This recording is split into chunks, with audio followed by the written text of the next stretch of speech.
Tonight, we once again enter the storied streets of Metro City and hang our hat at the local bar where every street fighter knows your name. And if you enjoy this cozy story, don't forget to unload a Hadouken on the like button or complete the combo by subscribing for more content about these iconic warriors. But for now, get as comfortable as Yuri Han in a spiked choker and grab your favorite drink, because tonight's journey into the world of Street Fighter begins now at the Broken Fist.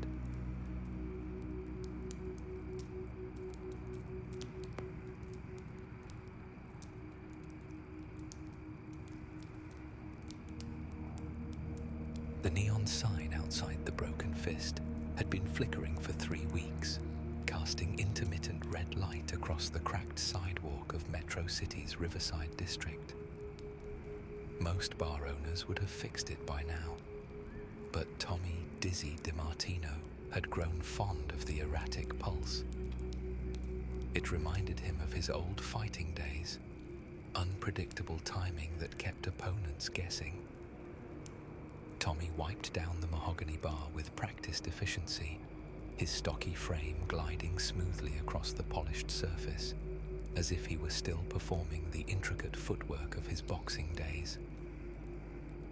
At 42, the years had shaped him both in body and spirit. His movements now bore the hallmarks of a seasoned fighter who had mastered the art of unpredictability. That slightly off-balance posture, a testament to his embrace of the drunken fist style, was the very reason he'd earned the nickname Dizzy.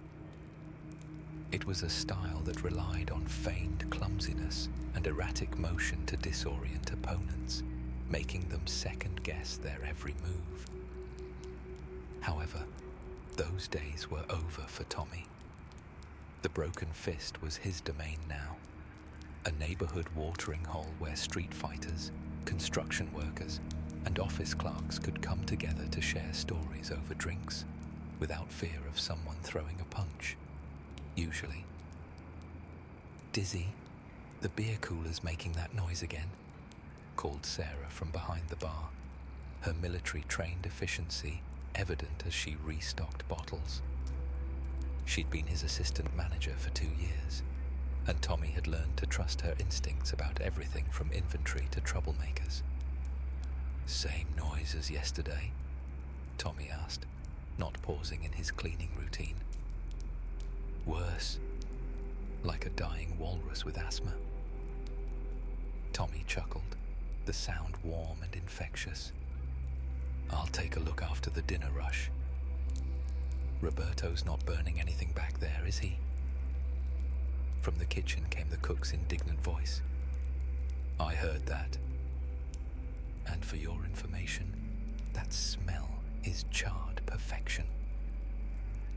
The Broken Fist occupied the ground floor of a converted warehouse with exposed brick walls decorated by an eclectic mix of fight posters, vintage beer signs, and photographs of local fighters. The bar itself was solid oak, scarred by years of elbows and beer mugs, while mismatched tables and chairs filled the main floor. A small stage in the corner hosted local musicians on weekends, and the ancient jukebox, when it worked, played everything from classic rock to traditional fighting game soundtracks. It was Tuesday evening, which meant the usual mix of after-work drinkers and early diners. Tommy knew most of them by name and order preference. Mrs. Patterson from the dry cleaners always wanted her martini with exactly 3 olives. Big Mike, who ran the auto repair shop, stuck to beer and never fewer than 2 baskets of Roberto's famous loaded fries. The college kids from Metro University usually pooled their money for pictures and spent hours arguing about which fighters would win hypothetical matchups. Tommy was was refilling the pretzel bowls when the first unusual customer of the evening walked in. The young man looked like he'd stepped out of a budget action movie. Leather jacket despite the warm weather, carefully mussed hair, and the kind of swagger that suggested he'd watched too many fight videos on the internet. "Bartender," he announced, sliding onto a stool with unnecessary drama. "Whiskey, the strong stuff." Tommy suppressed a grin and poured a standard shot of house whiskey. He slid the glass across the counter, his eyes twinkling with amusement as he took in the young man's attire and demeanor. "Here you go, friend." "First time at the Broken Fist?" The young man nodded, picking up the glass with a flourish. "Yeah, first time. Name's Brad. You are?" "Tommy," he replied, extending a hand. "Most folks around here call me Dizzy, though." Brad's eyes widened in recognition. "Dizzy? As in Tommy Dizzy DiMartino? The guy who won the Metro City Underground Championship a few years back?"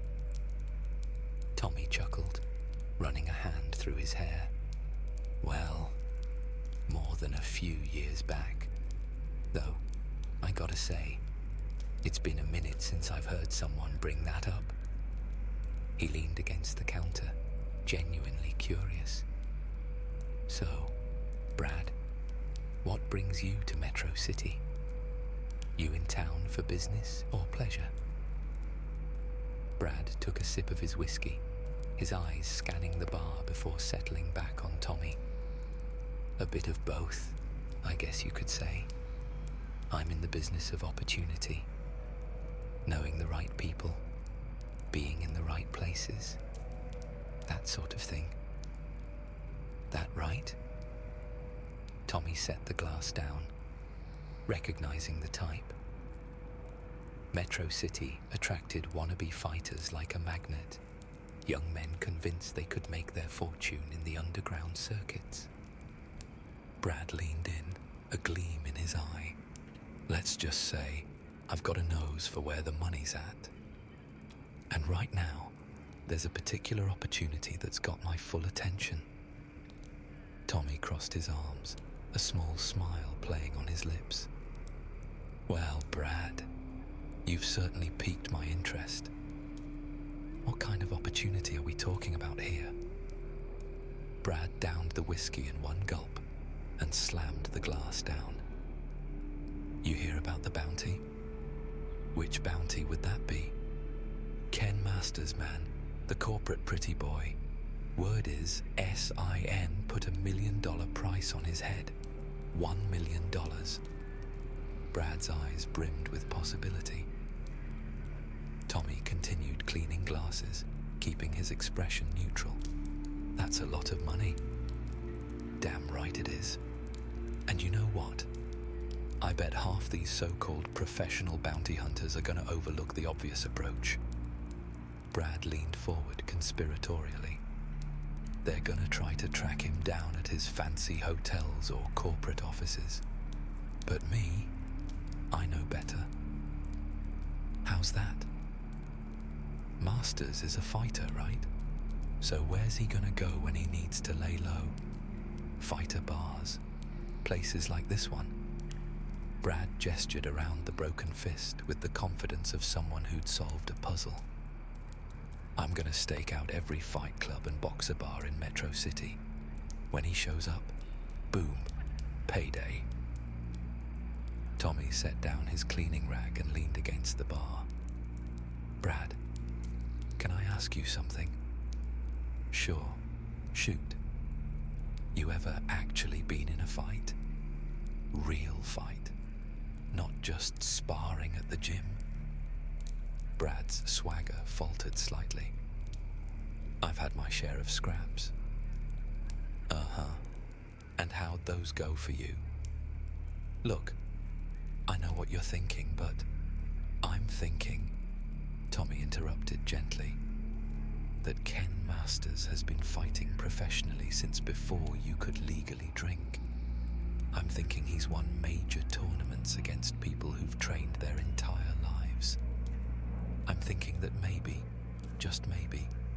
This big payday of yours might be a little harder to claim than you're imagining. Brad bristled. You don't know me, man. You don't know what I'm capable of.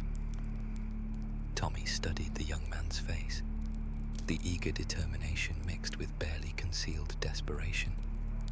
He'd seen that look before, usually right before someone made a very expensive mistake. Tell you what, Tommy said, reaching under the bar. Before you go hunting Metro City's most successful tournament winner, why don't you try something easier first? Sure. What did you have in mind? Tommy slapped the bar and nodded toward a narrow hallway that led past the kitchen. We keep a little ring in the back. Nothing fancy. Just a padded square, ropes, and a couple of old gloves. Good for settling arguments or giving folks a minute to remember what real timing feels like. You up for a friendly spar? Brad straightened, all swagger returning. Friendly? Yeah, I've sparred before. Light contact. No ego mangling, Tommy said, already pulling a pair of worn leather gloves from a hook. He tossed another pair to Brad, who fished them on with the kind of exaggerated care someone uses when he's more into the idea of fighting than the doing of it. They stepped into the small ring, a rectangle barely big enough for two grown men to move comfortably, the ropes frayed and the mats scuffed. A faded poster for an old Metro City tournament curled on the back wall. The place smelled faintly of sweat, coffee, and something Roberto swore was caramelized garlic. Simple rules, Tommy said. Keep it honest. We trade 3 light rounds. I show you timing. You try to match it. If you want a lesson, I'll give one. Sound fair? The young man nodded. Tommy moved first, not with showy punches, but with that deceptively loose sway of his drunken fist. He kept the pace slow and easy, moving with that relaxed, off-kilter rhythm he always had. Brad tried to match him, but nothing stuck. No matter how hard he reached, he couldn't land a clean hit.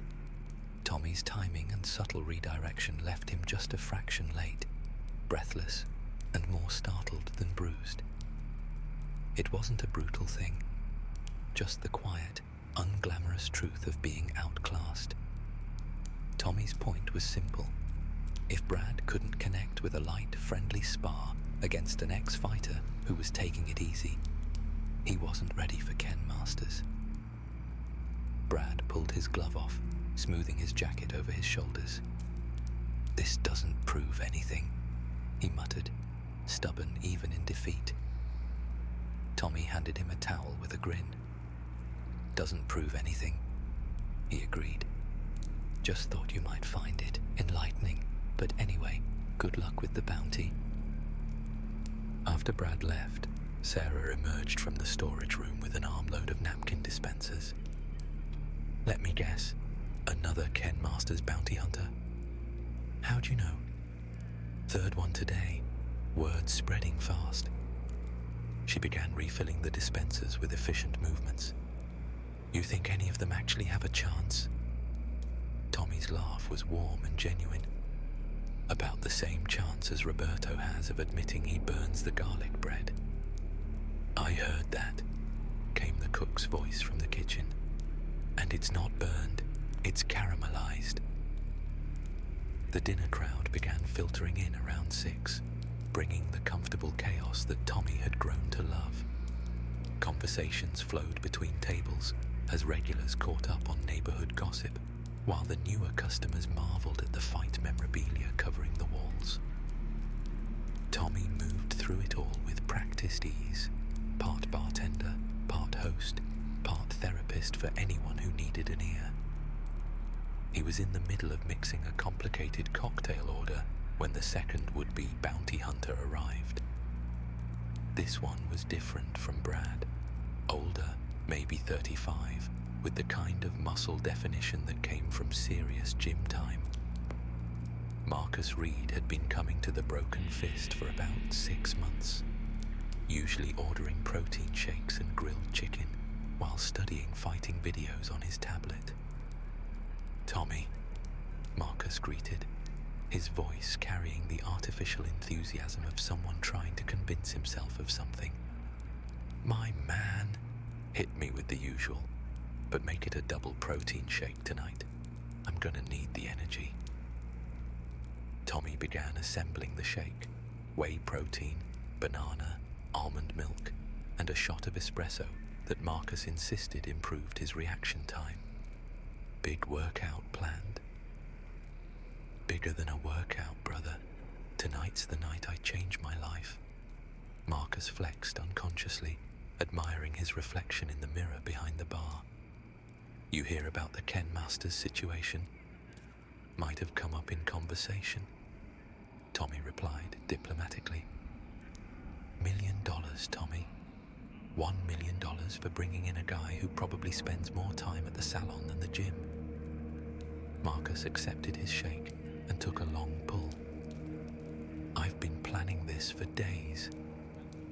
See, everyone's going to expect a straight fight, right? Challenge him to some honorable one-on-one combat. But that's not how you catch a rabbit. Rabbits. Metaphor, man. You don't catch a rabbit by chasing it. You set a trap." Marcus pulled out his tablet and showed Tommy a series of maps with red X's marked in various locations. "I've identified 17 locations where masters might show up. Dojos, tournament venues, even his favorite coffee shops. I'm gonna set up surveillance, wait for the right moment, then strike when he's distracted." Tommy handed over the shake and leaned against the bar. "Marcus, you put a lot of thought into this." "Damn right I did. This isn't some amateur hour operation." "Can I ask what your backup plan is?" "Backup plan? You know, for if the trap doesn't work, or if Ken Masters turns out to be a little more dangerous than you're expecting." Marcus scoffed. "Tommy, I've been training for 8 months. 8 months of intensive martial arts study, strength conditioning, tactical planning. You think some rich boy who inherited his daddy's company is going to be a problem for me?" Tommy reached under the bar and pulled out a small rubber ball, the kind used for grip training. He set it on the bar between them. "Marcus, humor me for a second. How fast do you think you can grab this ball?" "What kind of question is that?" "Simple one. You see it, you grab it. Should be pretty quick, right?" Marcus shrugged and reached for the ball. The moment his hand moved, Tommy flicked the ball upward with his fingertip. It bounced off the ceiling, ricocheted off a hanging light fixture, and landed back on the bar exactly where it had started. Marcus's hand was still reaching for empty air. "Physics," Tommy explained with a grin. "Angles, timing, spatial awareness, little bit of practice. You can make a simple ball behave in ways people don't expect." "That's a party trick." "Sure is. Ken Masters probably knows a few party tricks himself." Marcus stared at the ball for a long moment, then picked it up and tried to replicate Tommy's move. The ball hit the ceiling, bounced unpredictably, and knocked over a display of cocktail napkins. "This doesn't mean anything," Marcus said, but his voice carried less certainty than before. "Doesn't mean anything at all," Tommy agreed. "Just thought you might find it interesting." After Marcus left, Tommy noticed Yuri Han sitting at her usual corner table, a slight smirk playing across her lips. She'd been nursing a single glass of expensive whiskey for the past hour, occasionally glancing up from her phone to observe the other customers. "Enjoying the show?" Tommy asked, approaching her table. "Immensely." Yuri's black and pink streaked hair caught the light as she leaned back in her chair. "Though I have to admit, I'm curious how you plan to handle the next one." "Next one?" She nodded toward the entrance, where a third customer was pushing through the door. This one looked different from the first two. Smaller, more compact, with the kind of nervous energy that suggested genuine fighting experience rather than gym muscles and YouTube videos. "Danny Chen," Yuri said quietly, "actually knows what he's doing, unlike your previous visitors. This might be more interesting." Danny approached the bar with the economical movements of someone who'd learned not to waste energy on unnecessary gestures. Tommy recognized the type, underground circuit fighter, probably scraping by on small-time matches and hoping for a big break. "Beer?" Danny said, settling onto a stool. "Whatever's cheapest." Tommy poured a draft and set it down. Danny took a small sip, making it clear he intended to make the drink last. "Quiet night," Danny observed, surveying the room. "So far." "You fighting anywhere this week?" "Nah, taking a break from the circuit." Danny's fingers drummed against the bar. "Actually, I'm working on something bigger. Retirement fund, you might say." Tommy continued cleaning glasses, waiting for the inevitable. "You hear about Ken Masters?" "Name sounds familiar." SIN's offering serious money for him. More money than I'd make in 10 years of underground fighting. Danny's voice was steady, professional. "Thing is, everyone's gonna go after him the wrong way." "How's that?" "They're thinking like bounty hunters instead of fighters, trying to track him down, set traps, catch him off guard." Danny shook his head. "But Masters is a fighter. You want to catch a fighter, you challenge him properly." Tommy set down his rag. "Challenge him?"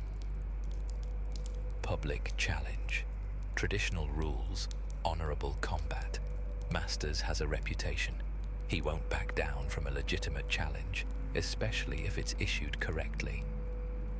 Danny pulled out a carefully written letter. "Formal challenge, citing traditional fighting codes. I post this in the right places, word gets back to him, and he shows up. And then I beat him fair and square and collect the bounty." Danny's confidence was quiet, professional. "I've been studying his fighting style for weeks. Shoryuken techniques, fire-based attacks, typical American tournament fighting. Flashy, but predictable." Tommy studied Danny's face. Unlike Brad's obvious inexperience or Marcus's gym-bred overconfidence, Danny carried himself like someone who'd actually won fights. This conversation would require a different approach. "Danny, you ever fought anyone who uses fire attacks?" "Not specifically, but energy-based techniques follow similar principles. Timing, positioning, exploiting recovery frames." Tommy nodded thoughtfully. "Mind if I show you something?" He reached behind the bar and pulled out a small candle and a book of matches. Lighting the candle, he set it on the bar between them. "Simple flame," Tommy said. "Nothing special about it. You could blow it out, right?" "Of course." "Go ahead." Danny leaned forward and blew gently at the candle. The flame guttered and went out. Tommy relit the candle. "Try again. But this time, I'm going to make it a little more challenging." He cupped his hand near the candle, not touching the flame, but creating a small wind current around it. When Danny blew this time, the flame bent and flickered, but didn't go out. "Interesting," Danny said. "Now imagine," Tommy continued, relighting the candle again, "that instead of a gentle breath, you're dealing with controlled combustion. Instead of a stationary target, you're facing someone who can project flame in multiple directions while moving at turbo speeds." This time, Tommy created a more complex air current pattern around the candle. When Danny tried to blow it out, the flame seemed to dance away from his breath, bending in unexpected directions. "Fire's tricky," Tommy said conversationally. "Behaves differently than you'd expect when someone who really understands it gets involved." Danny stared at the candle for a long moment. "You're saying his fire attacks are more sophisticated than they appear?" "I'm saying that Ken Masters has been perfecting those techniques since before most people knew energy attacks were possible. Might be worth considering in your tactical planning." Unlike the previous customers, Danny didn't immediately dismiss the demonstration. He spent several minutes experimenting with the candle, trying different approaches to extinguish the flame while Tommy manipulated the air currents. Each attempt taught him something new about the unpredictable behavior of fire when controlled by skilled hands. "Interesting point," Danny finally admitted. "But I still think a formal challenge is the right approach. It's not just about fighting, it's about honor, tradition. Masters respects that kind of thing." "Maybe he does," Tommy agreed. "Just might want to have a backup plan, in case the honor and tradition don't work out exactly like you're hoping." Shortly after Danny left on his ill-fated hunt, the evening settled into its familiar rhythm. The dinner crowd gave way to the after-work drinkers, who would eventually be replaced by the late-night regulars. Tommy moved through the familiar routines, refilling drinks, listening to stories, mediating the occasional dispute with a combination of wisdom and well-timed humor. Sarah emerged from the office with a stack of invoices. 3 different bounty hunters in one evening. That might be a record. "Evening's not over yet," Tommy replied, though he hoped it was. Dealing with wannabe fighters was part of running a bar in Metro City, but tonight's trio had been particularly determined. "You think any of them actually found Ken Masters?" Tommy considered the question while polishing a wine glass. "Well, Brad's probably still sitting outside the Riverside dojo waiting for someone who looks like a corporate executive to walk in. Marcus is likely crouched behind a trash can near the Metro Financial District, watching for expensive cars. And Danny probably found him." "You think his challenge worked?" "Oh, I'm sure Ken Masters got the message," Tommy said with a grin that suggested he knew more than he was letting on. "Question is, whether Danny was ready for the response." As if summoned by their conversation, the front door opened and Brad stumbled in. His leather jacket was torn, his carefully styled hair was a mess, and he was sporting what looked like the beginnings of 2 black eyes. "Whiskey," Brad croaked, collapsing onto his previous stool. "The strong stuff. Actually, make it a double." Tommy poured the drink without comment, waiting for the inevitable story. "I found him," Brad announced after downing half the whiskey. "Ken Masters. Found him just like I said I would." "How'd that work out for you?" "He was at the Metro Central gym, just like I predicted. Figured I'd wait until he finished his workout, catch him when he was tired." Brad shook his head in amazement. "You know what he was doing in there? Working out? training with 3 other people at the same time. 3, and he wasn't even breathing hard. Brad touched his swollen nose gingerly. I thought I'd wait for him outside, you know, jump him when he came out. And the moment I stepped out of my hiding spot, he just knew.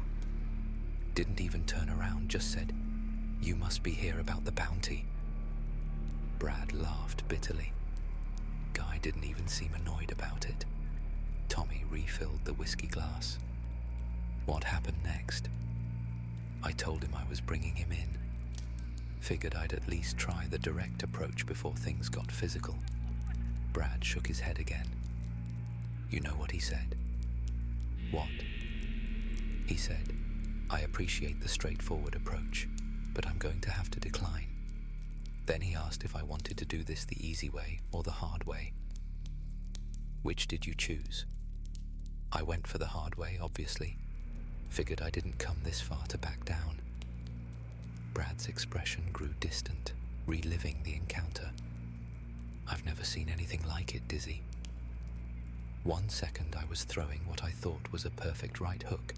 The next second I was 10 feet away, flat on my back, staring at the sky. "Sure you can?" Tommy inquired. I don't even know what he did. It was like he just gestured, and suddenly I was flying through the air. Brad finished his whiskey. When I got back up, he was gone. Just vanished. Left behind a little business card with a phone number for bounty hunting counseling services. Tommy bit back a laugh. That was thoughtful of him. Yeah, real thoughtful. Brad stood up, wincing slightly. I think I'm gonna stick to safer ways of making money, like lottery tickets. After Brad left, Tommy and Sarah exchanged glances. 1 down, Sarah noted. 2 to go, he replied with a grin. They didn't have to wait long. 20 minutes later, Marcus stumbled through the door looking considerably worse than Brad had. His gym clothes were scorched in several places, his tablet was cracked, and his carefully planned confidence had been thoroughly demolished. "Protein shake," Marcus mumbled, sitting heavily at the bar. "Extra protein. I think I pulled something, or several somethings." Tommy began mixing the shake, noting the small burn marks on Marcus's sleeves. "Rough workout. You could say that." Marcus accepted the shake gratefully. "I found Ken Masters." "Congratulations." "Found him at that coffee shop on 5th Street, just like my surveillance predicted. Guy was just sitting there, reading a newspaper, completely relaxed." Marcus shook his head. "I figured this was perfect. Catch him in a public place, plenty of witnesses, no way for him to use his full power without causing collateral damage." "Tactical thinking," Tommy agreed. "That's what I thought." So I approached him, real professional-like, showed him my citizen's arrest credentials, explained about the bounty, told him he needed to come with me. How'd he respond? He folded up his newspaper, took a last sip of his coffee, and asked if I was sure this was how I wanted to handle things. Marcus touched a singed spot on his shirt. I told him I was prepared for whatever he could dish out. And he stood up and said, "I respect your preparation, but I think you might have overestimated your readiness." Marcus laughed, but there was no humor in it. Then he did this thing with his hands, just a small gesture, like he was warming them up, and suddenly the air around him started shimmering. Tommy nodded knowingly. Heat aura. Heat aura. fire blasts, some kind of spinning uppercut that defied physics. The whole arsenal. Marcus stared into his protein shake. I lasted maybe 30 seconds. 30 seconds. And most of that was me flying through the air or bouncing off walls. He didn't hurt you too badly, though. That's the weird part. Guy pulled every punch, controlled every flame blast, made sure I landed on relatively soft surfaces, like he was giving me a demonstration instead of trying to actually harm me. Marcus shook his head. When it was over, he helped me up, dusted me off, and gave me a business card for a good physical therapist. Sounds like a gentleman. Yeah, a gentleman who can throw fire and punch holes in concrete. Marcus finished his shake and stood up carefully. I think I'm going to stick to regular gym training from now on. Maybe take up yoga. After Marcus left to lick his wounds, Tommy began the evening closing routine, though he kept one eye on the door. Danny still hadn't returned, and somehow Tommy doubted the third encounter had gone any differently than the first two. Sure enough, around 11:30, Danny pushed through the door with the measured movements of someone trying not to aggravate fresh injuries. Unlike the previous two, he didn't look defeated, just thoughtful, like someone who'd learned something important about himself. Beer, Danny said, settling onto his usual stool. Same as before. Tommy poured the draft and set it down. Danny took a small sip, wincing slightly. I found Ken Masters, Danny said without preamble. How'd the formal challenge work out? Better than I expected, actually. He accepted. Danny's voice carried a note of professional respect. Got my challenge letter, showed up at the appointed place and time, even brought a referee. A referee? Some guy named Alex. Apparently, Masters takes formal challenges seriously. Wanted to make sure everything was conducted properly. Danny shifted position carefully. We went through all the traditional protocols, bowed, stated our intentions, agreed on the rules. And then he proceeded to give me the most educational beating of my life. Danny's smile was rueful, but genuine. Tommy, I've been fighting for 8 years. I thought I understood what elite-level combat looked like. You didn't. I didn't even know what I didn't know. Danny took another careful sip of beer. First 30 seconds, I felt pretty good about myself. Landed a couple of hits, avoided his initial attacks, thought maybe I had a real chance. What changed? He stopped holding back.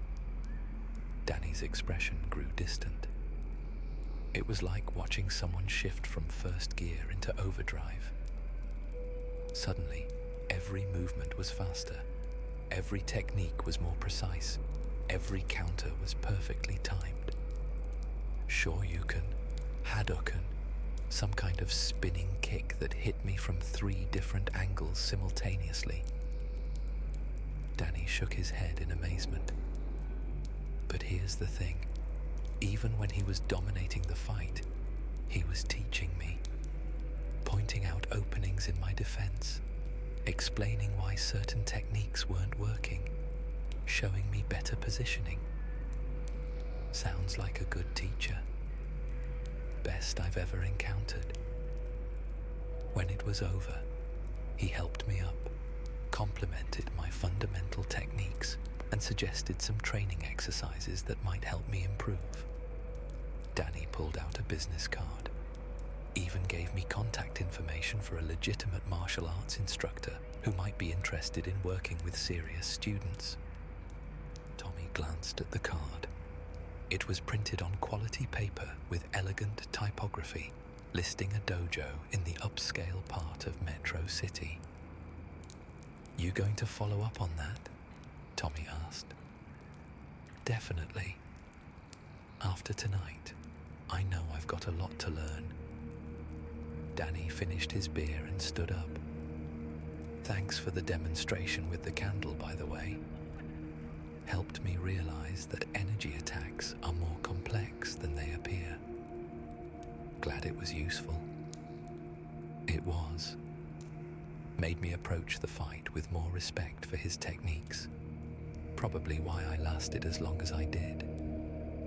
Danny headed toward the door, then paused. "Oh, and Dizzy?"